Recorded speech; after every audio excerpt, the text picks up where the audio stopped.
This program has been funded by a grant from Criterion Group, whose companies provide investment management services to mutual funds, individuals, and institutional investors.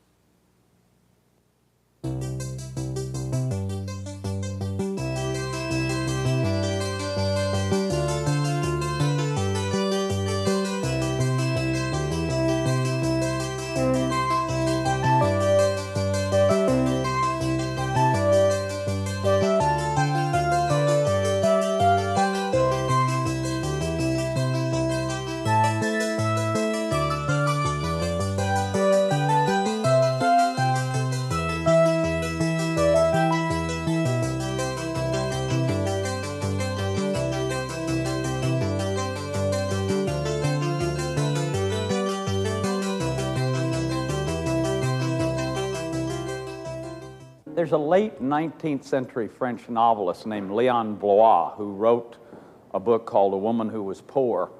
And one of the statements he made in that book was, or one of the statements he is quoted as having made in his life is that there's only one sorrow, the sorrow of not being a saint.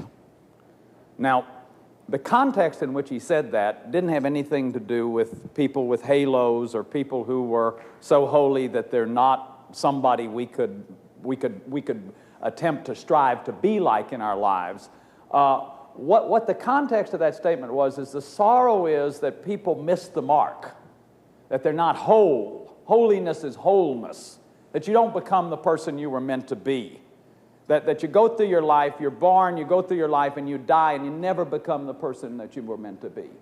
That of all the people who have ever lived, you're the only one like you. The poet says, what I do is me, for that I came. That I came. I came into this world to be me. And so the question is, who am I? And as you listen to this series and as you listen to me tonight, that's a question I want to focus on for you throughout the series, because I think that is the crisis in the family today, that people have lost a sense of themselves, that we have what I would consider the universal human problem, a wrong perception of ourselves. In one sense, that's the only problem. In all the years of counseling that I've done, that's the problem that emerges over and over again, a wrong belief about ourselves. People have a wrong belief about themselves. And out of that wrong belief comes wrong choosing. The choices I make in my life depend on the belief I have. For example, your belief about the world will condition how you react to the world. I tell the little story of my friend who picked me up at Christmas to go shopping, and his father was with him, and then my friend is just this wonderful, happy guy, and his father hates the world. And his father believes that people are no dang good. So my friend drove Houston traffic during the holidays. Took about 20 minutes to get to the Galleria, almost unheard of. He's smiling at people, and they're letting him in traffic.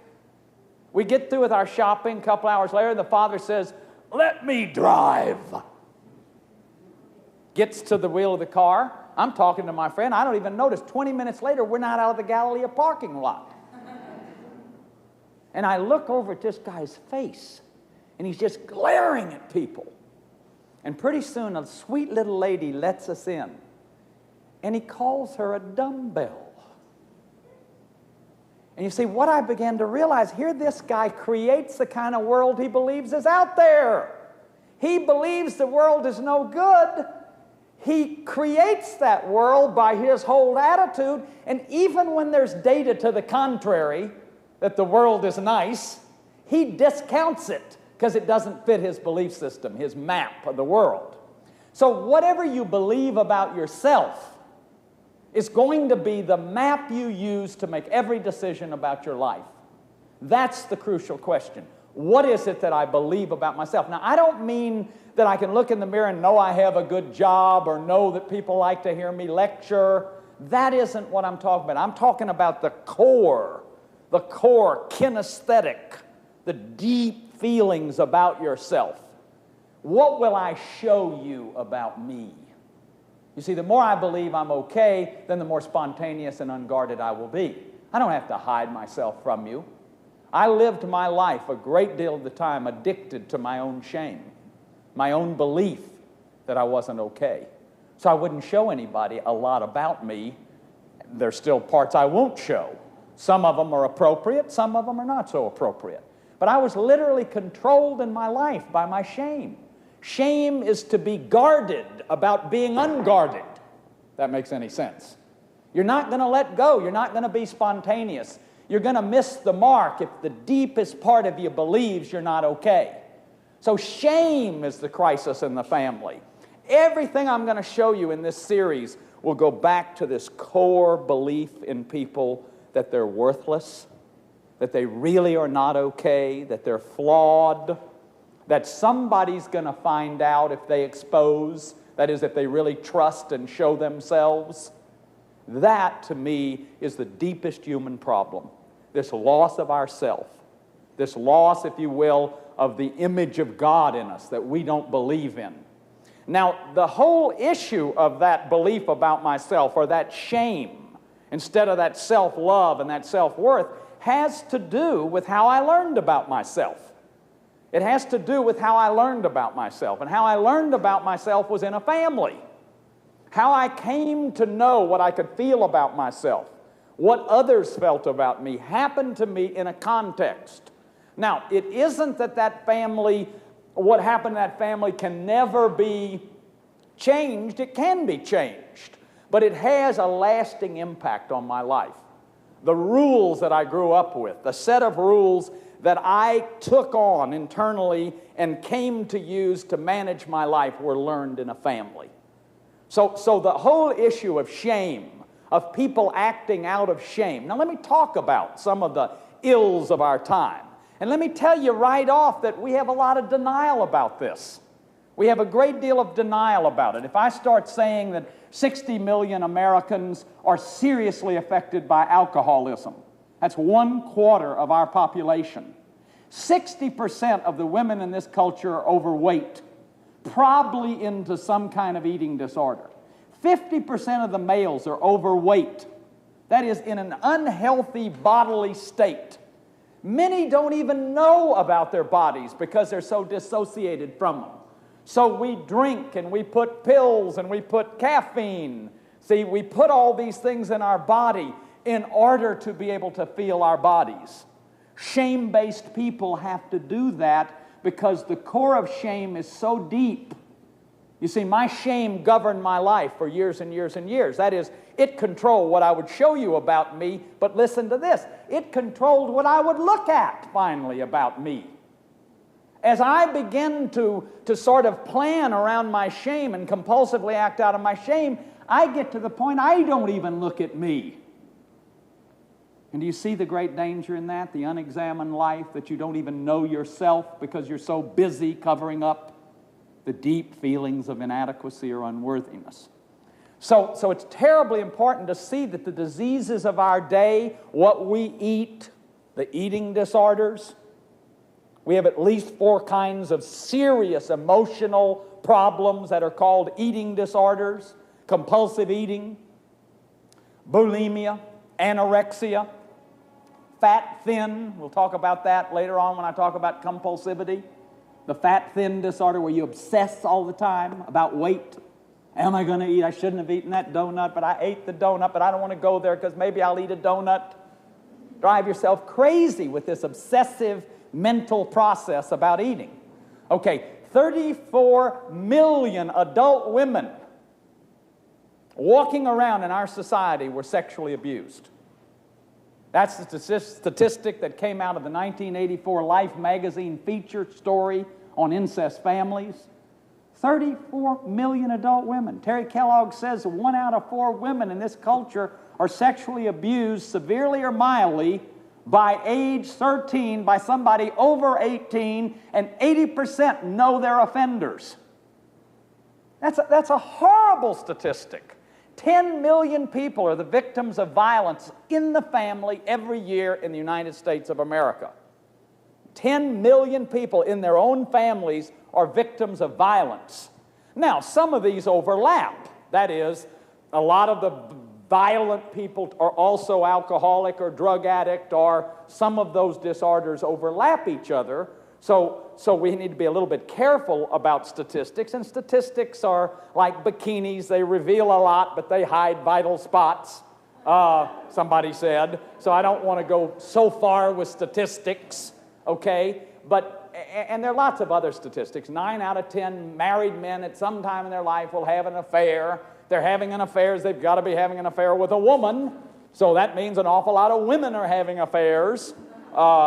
So there's a tremendous amount of data now, and then the divorce rate, more than half the families are ending in divorce. We have one of the most serious problems we've ever had in this culture of children running away from home. When we do the studies on those runaway children, what are we finding? That they're getting knocked around, violently abused, or they're getting sexually abused, or they're from alcoholic families, or they're from compulsive addictive families. So the diseases of lifestyle, what we eat, what we drink, the medicines we use, the stuff we use in the morning, sleeping disorders. Stress insomnia is a huge disorder in this country. Sleeping pills, tranquilizer sleeping is a huge disorder in this country. Our entertainment, lots of people are addicted to entertainment. They compulsively watch television or go to shows or cannot live unless there's something outside of them to make the inside feel less lonely. You have to have excitement, or you have to have noise, or you have to have something, because you see the shame core, once you go in there, I just can't live in there. It's too lonely, it's too unfilled, it's too unfull, it's too empty. So the diseases of our day are diseases of lifestyle. They have to do with our lifestyle, the way we work. Studies are showing that workaholism is one of the most serious compulsions going. That workaholic families, the kids will act out in those families as severely or more so as in alcoholic families. That if dad is never there, that our mom is never there, but more often dad, because work is presented in our sex roles as the way to be successful, because the way to be successful is to make money in our culture. See, and money is worth, and if you feel like you don't have any worth, then money can compensate. Cars, jewelry, possessions can compensate for the sense of lost worth. So this is the disease, this is the sickness, this compulsivity. The very things that we eat, the way we sleep, the way we entertain ourselves, the way we work. Alcoholism is probably the leading killer in this culture. We don't say that, we say something else, but that's because a lot of people don't put on the death certificates the way that the person really died. They died of going over a bridge. How do you put that on the death certificate? Or cirrhosis of the liver, or liver complications, we might say. And as we look at the range of disorders and the compulsivity, that's what I like to focus on, that out of that shame base, another way to look at the crisis is to say that we're in a crisis of compulsivity, and that compulsivity itself is set up in family systems. That the initiation into compulsivity always takes place in families, and the way it takes place is out of some form of abuse, which in its initial sort of initiation was salvific. That is, I'm a workaholic because I can't deal with my feelings.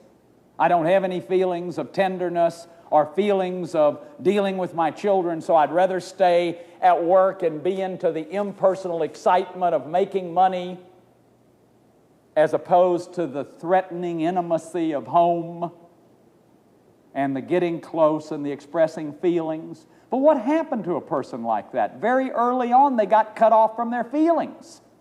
Very early on, they got abused in some way so that they were not allowed to be who they were. If you look at this little chart over here, this is a chart that really depicts a theme that I'm going to be coming back to all through this series.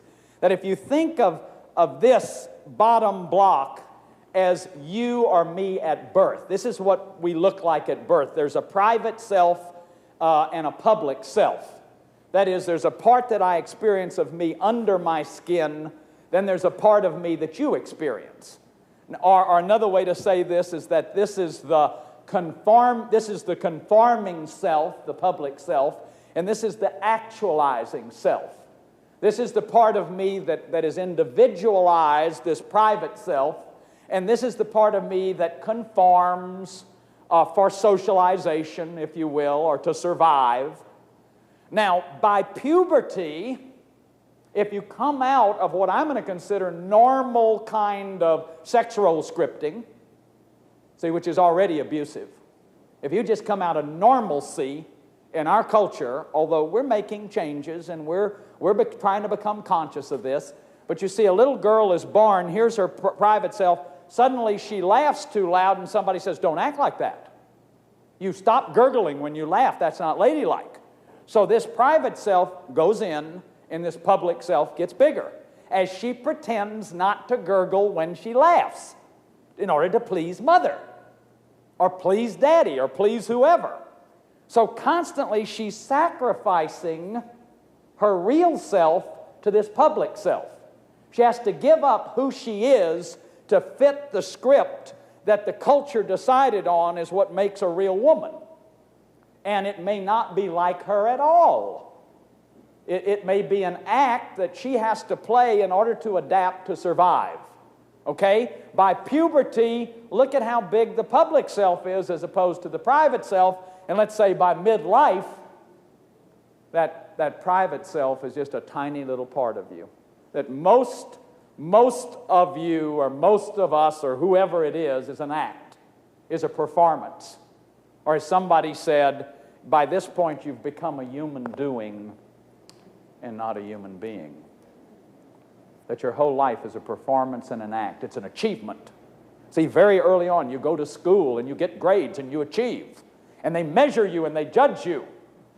And if you don't meet the measurement or the judgment, that private self, which may be very different, which may be, you may hear a different drummer. There's never been another you. Who are we going to measure you by? See, what I want you to get right now, there's no such thing as normal. Because if somebody's normal, they're the norm. We've got to compare everybody to them. If you step forward and say, I am a normal person, then every one of us have to be compared to you. That you are the measure and the standard by which all of us are measured. What I'd rather say is we miss the mark. The sorrow of not being a saint is that you're not functional. Is that by the time you get here, you're pretending like you're not angry when you're angry because that's dirty or that's not ladylike. Or you're pretending not to be sad when you're sad because that's not manly. And so part of you is frozen and split off and gone. Part of you is no longer functional. Your feelings. Or maybe way back here you were so... you had such an authoritarian family struggle, you were never allowed to think a thought. If you said something, somebody would say, that's stupid, or that's crazy, or where did you get a crazy idea like that? So what you learned to do was to adapt. You pretended like you didn't have any idea, and pretty soon, by the time you got to here, you quit thinking. You see, if you never were allowed to have a will of your own, how could you have any willpower? How could you have any will to decide anything for yourself? And by the end of this program, I'm going to talk to you about the phenomena of Nazi Germany and Hitler and how a Hitler could happen. And I'm going to tell you something that's terrifying. Anybody that begins to understand the structure of families can manipulate any group of people. Because all you got to do is go in there and do them just like they were done in their families. If you come out of autocratic, authoritarian families where you march to obedience, you've never been allowed to have your own feelings, your own thoughts, your own will. You've always had to obey someone outside of yourself, some kind of foreign management. You were never allowed to have inner judgment, inner kind of criticalness. That was never allowed you. You weren't allowed to have anger. You weren't allowed to disagree. You weren't allowed to be different. Then, if you don't have somebody telling you what to do, you're going to feel lost. Because your whole life has been geared to living from the outside. And what a compulsivity is a kind of dependency. It's a dependency problem. It doesn't matter whether it's alcohol or pills or marijuana or whatever, or cigarette smoking. It's a dependency. So the loss of this self is the greatest tragedy. This is the sorrow that Leon Blois is talking about, that people get here and they're not who they are in this one and only life. And we did a play, Miller did a play in the United States to dramatize that, a play called The Death of a Salesman, where at Willie Loman's grave, his son walked away and said he never knew who he was. That's the crisis and the greatest sorrow. It's not a crisis if you don't make a bunch of money or achieve worldly prestige. It's the crisis to have been born and go to your grave and never know who you are. Never know yourself. That deep, spontaneous, integral part of you that there's never been anybody else like. That's the crisis. Now, I want to show you how that gets set up in families.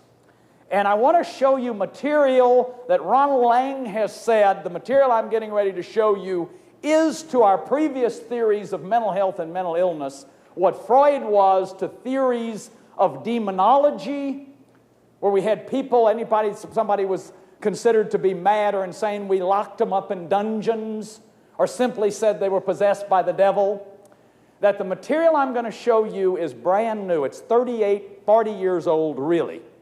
That is, it's really come into psychiatric parlance, is known by the people in the profession very well, but it is not known by the general public very much at all. And I want to make this material available to people in this series, because in my own personal life, nothing has helped me more to understand the dysfunctional family system that I came from, the multi-generational alcoholism. My daddy was an alcoholic.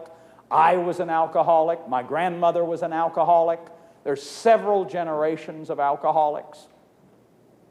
To really come to understand what the sins of the fathers that are visited on the third and the fourth generation means and how awesome it is. And that it's a lot more profound and scary than I ever knew. That if you don't understand the context, the family system from which you came, you simply cannot understand how you're carrying that system right now and how you can be living out somebody else's life rather than your own. And that, to me, is very scary, to have gone, to go to your death and never know what your one and only life was. Now, a very beautiful artist has made us this mobile. And this mobile is a work of art. It is highly balanced. And for this series, I asked her to make something that would represent the systemic balance and unity of a work of art, but I'm using it also to symbolize the systemic notion of the family. That the family is a system. And that's what we've really come to understand. That it's a system, and as a system, it has its own systemic needs. It has its own systemic needs. That the persons in this system the system is not really the sum total of 5 individual parts or 7 individual parts. The system is the interrelationship of all the parts, such that if I touch that part, every other part in this system is affected by the touching of that one part. So the whole notion of a family as a system is that a family is composed of interdependent parts. That is, every part is affecting every other part. Now let me say something very quickly. What that means right off the bat is that we've got to move out of an old linear kind of thinking, such as we would blame all the family problems on the fact that Daddy was an alcoholic. It becomes a cause-effect blame game. See, my father indeed was an alcoholic, but so was his mother and so was her father. So who are we going to blame it on? And I don't know. I don't know any data 3 or 4 generations back, but I got some big hunches that this has been going on for a long time. And that basically It's not a blame game. It's to begin to understand, first of all, how, let's say if this represented my father, how my father comes out of a system himself in which he was impacted by that system. For example, my father's mother was alcoholic, and she divorced his father, who abandoned him. And he had two stepfathers, both of whom were alcoholics, one of whom was violent and tried to kill him on several occasions. Happy memoirs back there, okay? So by the time my daddy marries my mother, he's already carrying a couple of generations of dysfunctionality. See, again, remember, dysfunctionality means you're missing the mark. Not all the parts are functioning. Why is my daddy an alcoholic? Because, like all compulsive disorders, it's a cover-up for his feelings. A compulsion or an addiction is a pathogenic relationship with a mood-altering event, experience, or thing that has harmful, life-damaging consequences. It's real easy to understand addiction to alcohol or cocaine or sex or Bluebell cookies and cream ice cream, because those things are highly euphoric and mood-altering. It's not easy to understand how vacuum cleaning can be an addiction. And you might stay tuned for the weeks to come. I hope I can remember to talk about vacuum cleaning. Or workaholic. How does a workaholic mood alter? He doesn't mood alter in the same way that an alcoholic does. What he does is he distracts himself from his feelings by working all the time. Do you understand how that's mood altering? Okay, so my father is carrying dysfunction. What's the dysfunction? He doesn't have his feelings available to him. The only time my daddy can feel his feelings is when he's drunk. Okay? When he drinks, he can feel his feelings. He becomes spontaneous. He can be sad, he can be angry, he can be vitalized, because very early on, he, in relationship to the system that he came out of, became dysfunctional. Once that dysfunction takes place in the system, everything in the system is stressed. Just like when I push that, every part of it is moved. Here is my mother, here is my sister, here am I, here's my brother. Every single one of us are affected by that stress. See, because what does stress do? Every organism is geared to handle a little stress. We all have the ability to handle stress so that we can, when the stress comes, you go into a fight-flight response, and the heart beats faster, and the blood comes out of the lower intestines, goes into the legs, into the brain, so you can fight or run. But what no one was ever intended to do was to live like that chronically, to live like that all the time. So what happens in this system is, if this stressor remains, then chronic stress takes over, and everybody in that system have to adapt to that stress. Now, do you see immediately how nobody else in that system can have their own reality? No one else in the system can have their own reality, because the stress is too great. You're in survival all the time, fighting for your life to survive. This could also be a rageaholic father who screams and is violent, knocks people around. Or a rageaholic mother, a mother who's screaming and worrying and emotionally battering people with her constant criticism. This could be a sadaholic mama who's sick all the time. Hypochondriac mama who's addicted to the feeling of sickness that stresses the system.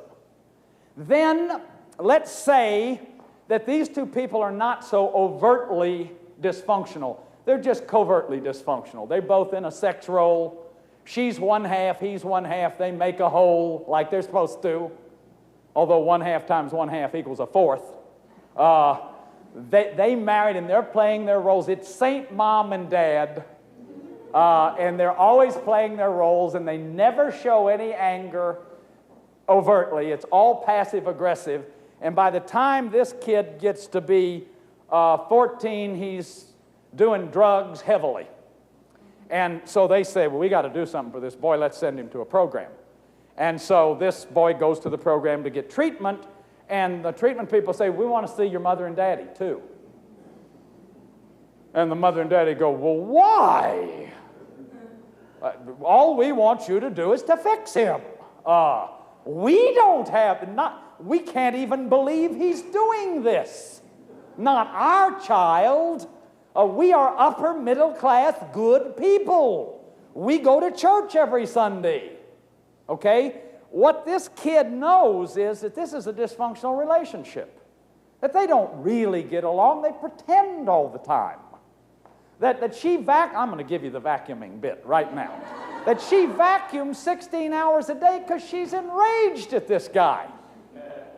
She's furious at him, but has never once said it to him, because if you're in love, you're never supposed to express feelings, and feelings are weak from her system.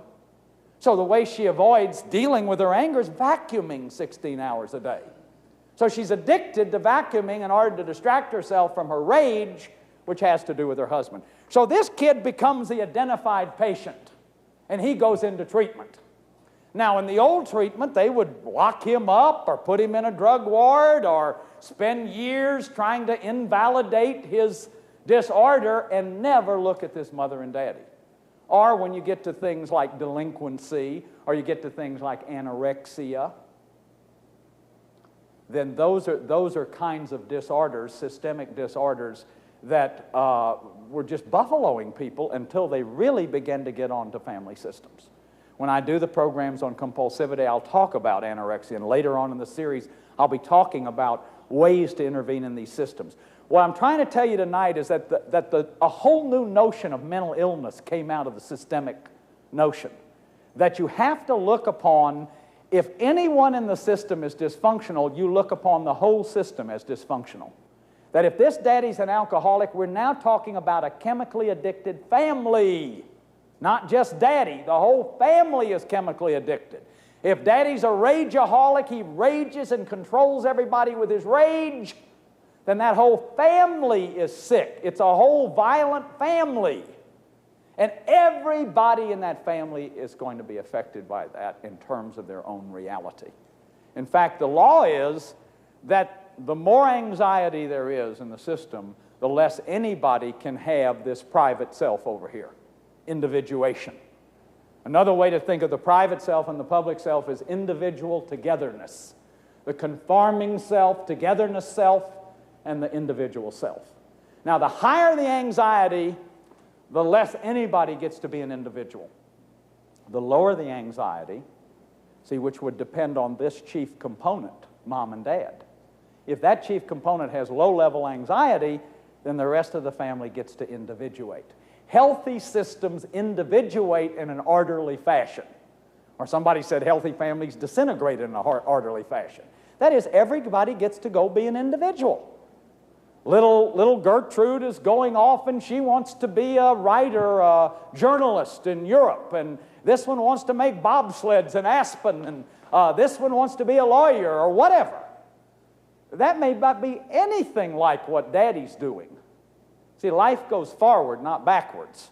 But in dysfunctional systems, there's going to be control and rigidity. And every boy in this family's been a lawyer boy. And, we're not asking you to be, but there are very hidden pressures in the system so that you don't have your own reality. You don't have your own reality. See, this system has components, like mother and daddy are the chief component, which is the interrelationship. And it also has rules. For example, everyone in this system may be able to express, no one in this system may be able to express anger but daddy. The rule may be your father can get angry but no one else can. So that none of these kids grow up functional because they don't have their anger available to them. They either become passive-aggressive rebels. This one acts out by overeating because daddy hates fat. And he controls everybody with his rage and anger. And so this one weighs 400 pounds by the time she's 19, and Daddy just doesn't know what to do about it. But boy, is she getting him. You see how her passive-aggressive, instead of saying, I'm sick of you trying to control everybody and make everybody in your image, which is to make everybody number two because you think you're number one, Why would you want us all to be like you if you're number one? That means we're all second best. And what is this making us in your image? I thought we were in God's image. And I thought there was no one else like me. And that life goes forward, not backwards. See, no kid, did any of y'all do that as a kid? Stand up and do what I just did? So what happened to that feeling if you were being controlled and manipulated and formed in somebody's image and likeness? What happened to it is you just swallowed it. You just swallowed it because there wasn't anywhere place to express it. And that is what gets people in trouble, is swallowing it. It isn't the traumatic events of our life that gets us. It's the inability to express it.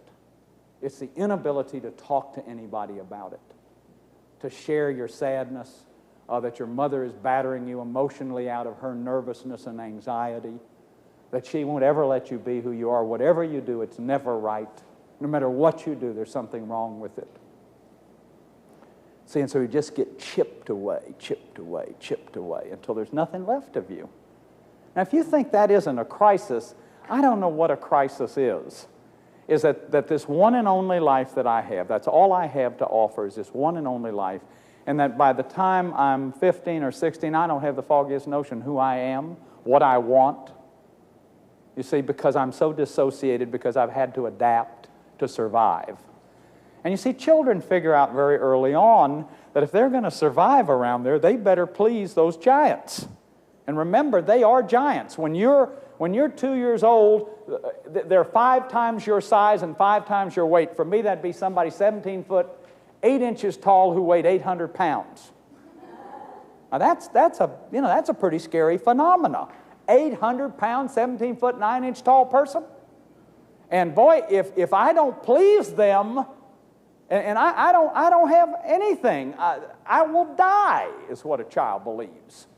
So this whole systemic thing then, and then the more dysfunctional this is, then the more people live for the needs of the system. The more functional it is, the more the system lives for the needs of the people. Okay? So let's say Daddy's an alcoholic and he leaves. What does the system need? It needs a husband. There's no marriage, so one of these boys is going to be the emotional husband. Will be very severely affected sexually by that, will not have any of their needs met because they will be meeting their mother's needs. Or let's say Daddy comes back and he realizes there is a very special relationship between little Farquhar here and Mama. That they are kind of confidants. So he may take little Guinevere to be his princess. And suddenly you've got, and this happens in dysfunctional families, you'll have these inappropriate bondings. Daddy will pick one girl child, Mom will pick one boy child, and then you've got all these triangles going. Murray Bowen talks about triangles in these marriages. And it becomes very confusing, confused, because everybody gets fused. Everybody gets fused and everybody gets confused. Now, let's say there's no morality in this family. Daddy's out drinking, he's found with women, messing around. So one kid becomes super moral because the system needs morality. Or let's say there's no religion in it. One of them becomes super religious, joins a Christian cultic group or a Hare Krishna group and comes home chanting beads all day while fighting's going on in the kitchen. See, the system needs that. Suppose one of these kids wasn't wanted. That child will often become lost, or what's called the lost child. Get lost. We don't need another kid around here. So the best way you can adapt to the system is just get lost. Now this kid will become perfect. This child will become perfect. They will go to their room, not make any noise, won't give anybody any trouble. Mama will say, thank God for her, because she doesn't give us any trouble. Do you begin to see how the system's needs start getting met? That the system has needs. Let's say Daddy's lonely and needs a buddy, so this son decides to be a drunk to hang around with him. My dad and I literally met in a bar after 10 years and had big time together for several months before I sobered up. And I sobered up first and brought him into the program. I was my mother's surrogate husband. I was also my father's father. They used to call him a block off the old chip. So I grew up being my father's parent. Now, that is abusive, folks. Anytime children come out of systems like that, they're getting into abuse. Now, I want you to hear something. I'm not blaming them, and I really want you to hear that. One of the hardest things for all of us to understand is that the material that I'll be presenting you tonight in the next 8-9 weeks is not underscore blaming anybody. What we're trying to do is present data, knowledge that is pretty much known by all the therapists as we deal with diseased people, to try to get people factual data about what happened to them. Because if you don't know the roles you were in, you can't get out of them. You've got to know what roles you're in because they function unconsciously. I'm working with a guy right now. He is the biggest rebel you've ever seen. Anything he's in, he attacks. And I said, here you are, 65 years old. You have been attacking institutions, presidents, political parties, churches, all your life, and all you're doing is being loyal to the family. Because the family needed a rebel. See, the family had rage and pain. Guess who expressed it for him? This guy. He carried all the rage and the pain in the family. And 50 years later, 60 years later, he is still being loyal to his family. Now, do you understand that if you don't understand what your role was, you can't ever be you? You can't ever stop long enough, get the awareness, embrace the feelings, and be willing to give up that public, rigid role in order to become yourself. And that's the issue here. Of the lost self, that if we don't understand how we got set up in these family systems, if we don't understand that the whole is greater than the sum of the parts, and that every one of us, the context of our life is a family. Now, this is a soft determinism. I'm real clear about that. It means we're not half as free as we think we are. It doesn't mean it can't be remedied. It can be. I'm living proof that it can be remedied. There may be some that will argue with that at times. But I am living proof that it can be remedied. I am living proof that you can change some of these roles. And a lot of people are living proof that you can change these roles and you can embrace your reality and you can become the person you were meant to be. And that's what life's all about, is being the person you were meant to be. Now, not only is this a threat to the individual, if you don't know this, it is a threat to the whole society. Because what I'm going to tell you is that the acting out, I didn't even talk earlier about crime, about rape, about murder, about the psychotics, about all the kinds of things in our culture or in a society that affect every single one of our lives. Every one of those roles, when they have been studied carefully, tend to show us reenactments of the families that they came out of. They come out of violence. 80% of the women that I've dealt with in drug addiction have had their bodies violated, either physically violated by just out-and-out corporal violence or sexual violence. Something like 80% of the women in prostitution have been violated sexually in their families of origin. When we study these murderers, we'll find that they're acting out exactly what was done to them in childhood. In pedophilia, where there's 4 million child molesters in this country, many of them, 40% of them, are acting out exactly what happened to them in their childhood, so that families encode experiences in childhood, and those childhoods get acted out on society. Now, let me tell you the most scary thing about all this to me. It is a question that I've asked myself since the Second World War ended. As a little boy, I used to remember running around singing the songs against Hitler, and when Herr Goering says, "We are the master race, we spit in his face." You remember that? And we had all these little songs we sang, and I remember the Germans were the bad guys, and the Japs were the bad guys, and the Russians were the good guys then, if you remember. And then as I've gone, and then when the war was over, we were glad, and we dropped an atomic bomb, and we wiped them out, and we won. And those dirty, rotten Japs and those dirty, rotten Germans. And then as I started growing up and thinking about this, and as, I'd reflect on that question from time to time. Somehow I've just always been just absolutely aghast about Auschwitz and Dachau. I've never been able to get it out of my memory. And the question that's all I've asked myself is, how could Hitler have happened? How could Hitler have happened? Because when I studied philosophy, the greatest German philosophers, I did my master's thesis in philosophy on Friedrich Nietzsche, and you had to understand Hegel, and you had to understand the great Kant, Immanuel Kant, who probably was the greatest moment in modern philosophy, and Schopenhauer and Fichte and Schelling, then the great German theologians, Graf and Wellhausen, who made the great breakthroughs in biblical study, and Otto, Rudolf Otto, all these people who, these great intellectuals that had advanced culture, and Luther and the Reformation and the mandates. This was Germany. And Hitler absolutely took those German intellectuals with him. And if we don't understand how that can happen, then all this rational negotiation about peace, it's just craziness. It's just wishful thinking. If you think that rationality is what this is about, that it has almost nothing to do with rationality. What it has to do with people who are not themselves. That any time you're not your true self, you can be taken by anybody that comes along. I want to read you a couple of things. This is Erik Erikson. This is the guy that I used when I did the other series on PBS, The 8 Ages. Erik Erikson wrote a book called The Childhood of Hitler, and he said that for nations as well as individuals are not only defined by their highest point of civilization and civilized achievement, but also by their weakest. That we can only define a nation by both its highest civilized achievement, but also its weakest.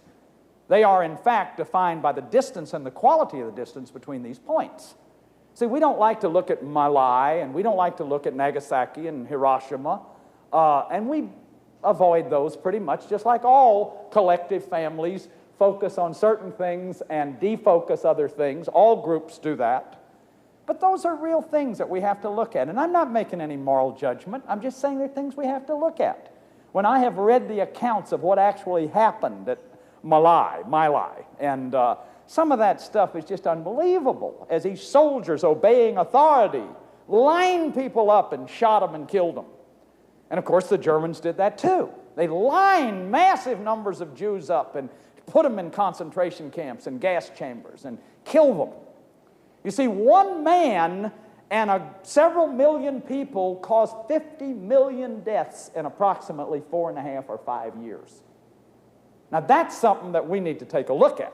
It is our task to recognize that the black miracle of Nazism was only the German version, superbly planned and superbly bungled, of a universal contemporary potential. The trend persists. Hitler's ghost is counting on it, Erikson says. Now, what is the trend? Alice Miller, in her wonderful book, For Your Own Good, Hidden Roots of Violence, studies also Hitler's childhood. Hitler was beaten every day. Hitler came from the most authoritarian family you can imagine. And as a matter of fact, here's a description of Alice Miller. Hitler's family structure was the exact prototype of a totalitarian regime. Its sole, undisputed, and often brutal ruler was the father. The wife and children are totally subservient to his will, his moods, his